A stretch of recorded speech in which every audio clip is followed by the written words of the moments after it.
പിന്നെ ഞാൻ സ്വീറ്റ് കോണും ചിക്കനും വെച്ചിട്ടൊരു സാലഡാണ് ഉണ്ടാക്കുന്നത് കേട്ടോ. അപ്പോൾ അതിന് വേണ്ടിയിട്ട് ഞാനൊരു പാനിലേക്ക് കുറച്ച് സൺഫ്ലവർ ഓയിൽ ഒഴിച്ചിട്ടുണ്ട്. അതിലേക്ക് സവോള കൊത്തി അരിഞ്ഞത്, വേണമെങ്കിൽ പച്ചമുളക്, ഇഞ്ചി, വെളുത്തുള്ളി എല്ലാം ചേർക്കാം കേട്ടോ. ഞാൻ അതൊന്നും ചേർത്തിട്ടില്ല.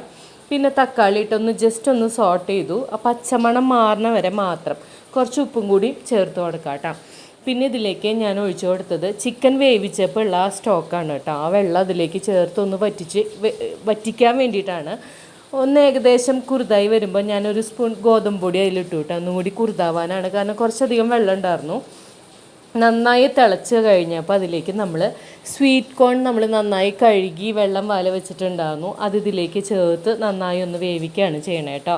ഈ നമ്മൾ ചിക്കൻ്റെ സ്റ്റോക്ക് ഒഴിച്ചിട്ടുണ്ടല്ലോ, അതിൽ ഉപ്പും മഞ്ഞൾപ്പൊടി ഇട്ടിട്ടാണ് ചിക്കൻ വേവിച്ചിട്ടുണ്ടായിരുന്നത്. അപ്പോൾ ആ ഉപ്പിൻ്റെ അംശം അതിലുണ്ടായിരുന്നു. പിന്നെ അത് നന്നായി ഒന്ന് മിക്സാക്കി കേട്ടോ. നന്നായി ഇതൊന്ന് വെന്ത് വരണം. അതുപോലെ ആ വെള്ളത്തിൻ്റെ അംശം ഫുള്ള് മാറും വേണം. പിന്നെ ഇതിലേക്ക് വേവിച്ച് നമ്മൾ വെച്ചിരിക്കുന്ന ചിക്കൻ്റെ പീസസ് ഇട്ട് അതും കൂടി ഇട്ട് നന്നായി ഒന്ന് മിക്സാക്കി കേട്ടോ.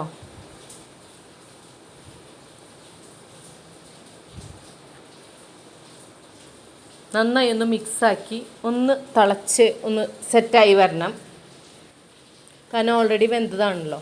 പിന്നെ ഇതിലേക്ക് chilli sauce, soya sauce, tomato sauce, ആ 2 തരം ചില്ലി സോസ് യൂസ് ചെയ്തിട്ടുണ്ട്.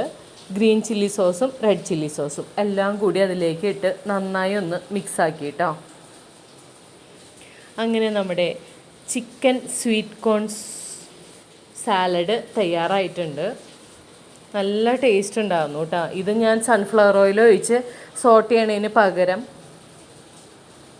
ഡയറക്റ്റ് നമ്മുടെ സവോളയും അതുപോലെ നമ്മുടെ തക്കാളിയും ചെറുതായി അരിഞ്ഞതിൽ യൂസ് ചെയ്യാണ്ടോ, കുഴപ്പമില്ല. അപ്പോൾ നല്ല അടിപൊളി സാലഡ് തയ്യാർ.